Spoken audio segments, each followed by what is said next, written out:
Дуже сонячна, дуже легка робота пастелью, яка у вас обов'язково вийде, навіть якщо ви будете малювати перший раз. Вам знадобиться темний папір будь-якого кольору, який вам подобається, і суха пастель. Важливо, щоб вона була не олійною, а саме сухою. Тоді ви зможете робити всі ці гарні переходи, тоді магія опиниться у ваших руках, і ви зможете з легкістю зробити неймовірну роботу. Саме суха пастель на папері, вона створює м'які, смачні переходи, такі темпераментні текстури, ось цю всю чарівну історію, яку ви будете розповідати зображенням, а не словами. Спочатку намалюйте ескіз, як у мене. В ескізі я використовувала правила композиції, щоб будь-яка ваша робота була дуже гарна. Тому просто перемалюйте. Всі основні пропорції, вони на лінії третин або на п'ятих частинах. Це дуже важливо, щоб у вас була красива, гарна робота. Коли ви додаєте перший шар пастелі, одразу використовуйте переходи. Кожна пляма на вашій роботі має бути з градієнтом. Це дуже важливе правило не тільки в графіці, але й в живописі. Все, що ви робите з переходом, з градієнтом, темніше, світліше, тепліше, холодніше, все це стає об'ємним. А коли у вас вже є перші об'єми, ви можете оцінити, чи схоже, чи цікаве те, що ви малюєте. Особливо класно це правило використовувати у портретах, бо поки ви будете малювати тільки лініями, у вас буде не схоже. Якщо ви додаєте об'єм, ви одразу можете побачити, чи це ця людина, такий погляд, такі пропорції, бо пропорції дуже змінюються, коли в нас з'являється об'єм. Тому одразу робіть об'ємними такими фігурами, дуже простими спочатку і більш складнішими надалі. Тоді у вас буде одразу щось живе на вашій картині, і вам буде подобатися з самого початку. Одразу я, коли малюю двері, я використовую кілька шарів пастелі. Пастель не дає нам можливості підібрати ідеально колір, тому якщо у вас відрізняються кольори, ви можете взяти інші. Також пастель нам не дає можливості використовувати безмежну кількість шарів. Можна розраховувати на 2-3 шари і, мабуть, не більше. Коли я роблю двері чи інші елементи, одразу я прокладаю тіні і потім додаю деталі і ще одним шаром я покриваю двері, щоб додати таку старовинність. Небо – це просто такий більш світліший шмат. Він має бути світлішим, ніж будинок, і він має бути теж з градієнтом, з переходом. Вище до горизонту світліше, чим вище, тим темніше. Так ви завжди отримаєте об'ємне небо, яке буде таке дуже повітряне.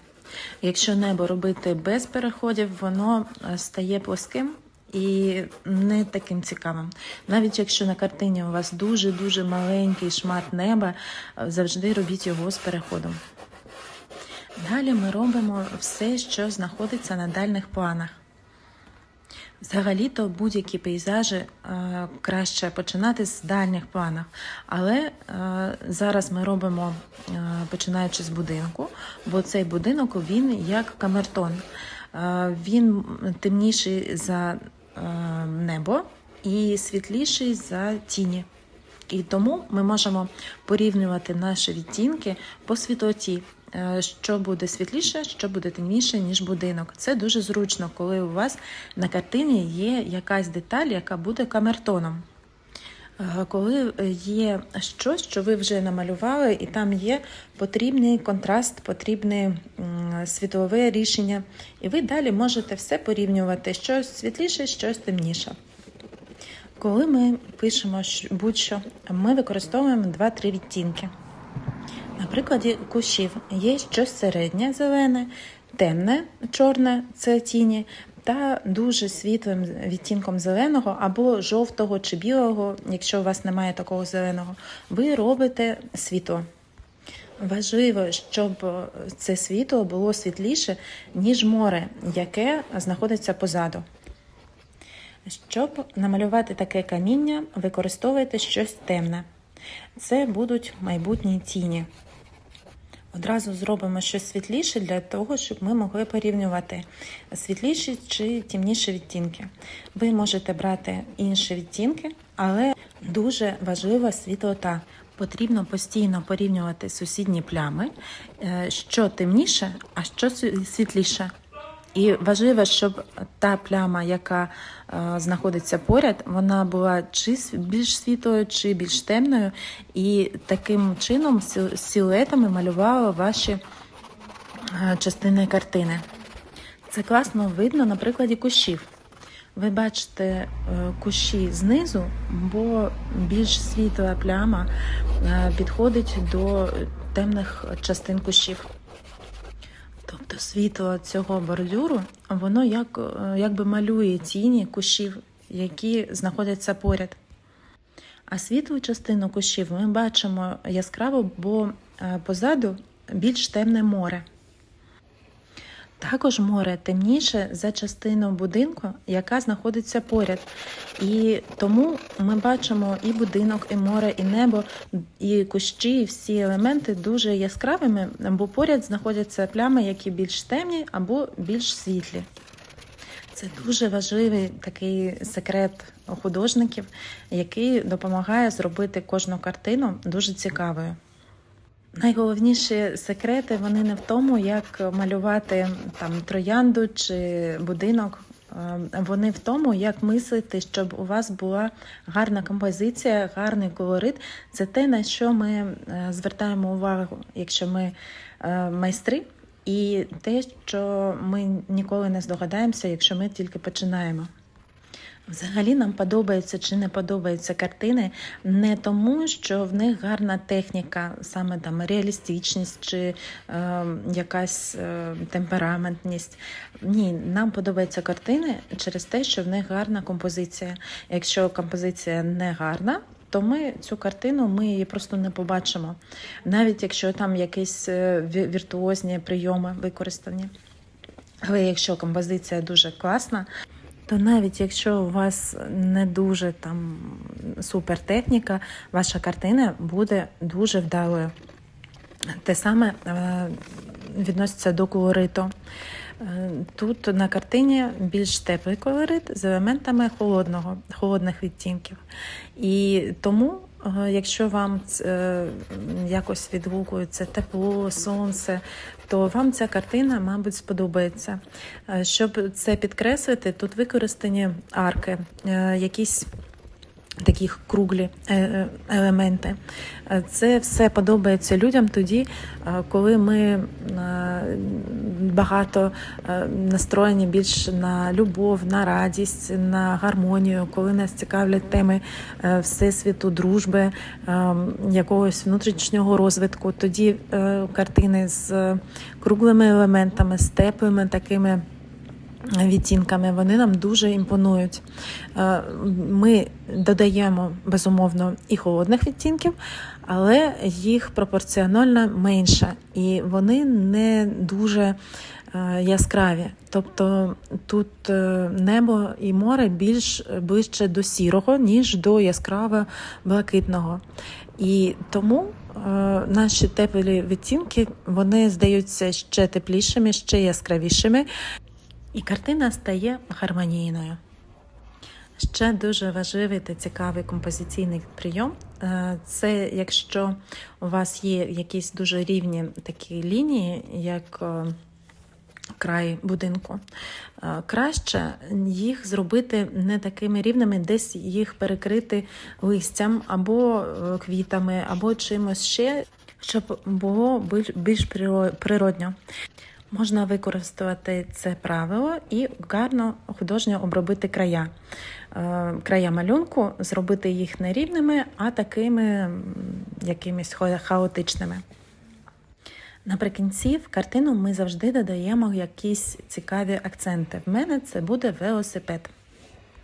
Зверніть увагу, що якщо велосипед не стоїть прямо фронтально до нас, то його колеса вони не будуть ідеально круглими.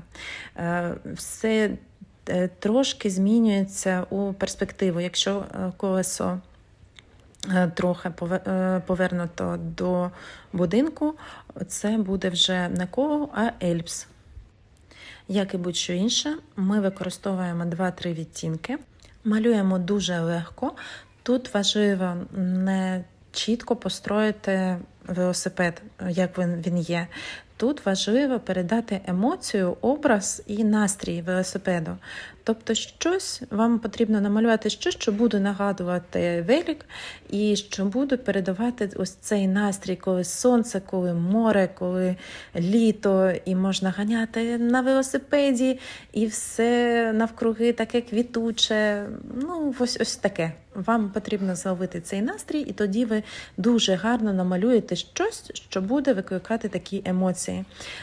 І обов'язково додавайте тіні, якщо ви щось нове вводите до картини. Якщо немає тіні або відображення, тоді здається, що цей предмет зайшов випадково з іншої картини.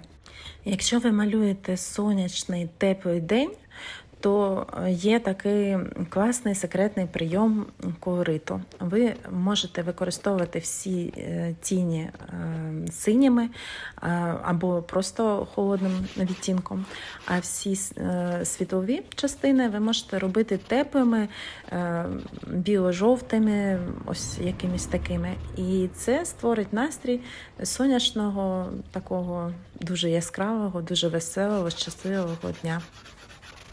Давайте додамо до неба теж чогось квітучого, щоб у нас не був такий прямокутник неба на картині. Ми зробимо щось цікаве і щось квітуче. Для цього небо ми робимо темніше, щоб наші контрасти були більш помітними. На саму гілку дерева ми додаємо тіні і світлові відтінки. А я використовувала просто білий. І коли ви малюєте квіти, так само використовуйте 2-3 відтінки. Я раджу вам намалювати цю картину зі мною, а потім спробувати створити щось за допомогою вашої уяви, щось ваше власне, авторське. Пишіть, будь ласка, чи було вам цікаво, що зняти наступного разу. Якщо були якісь складнощі, теж пишіть, я вам допоможу обов'язково. Все, цьом-цьом!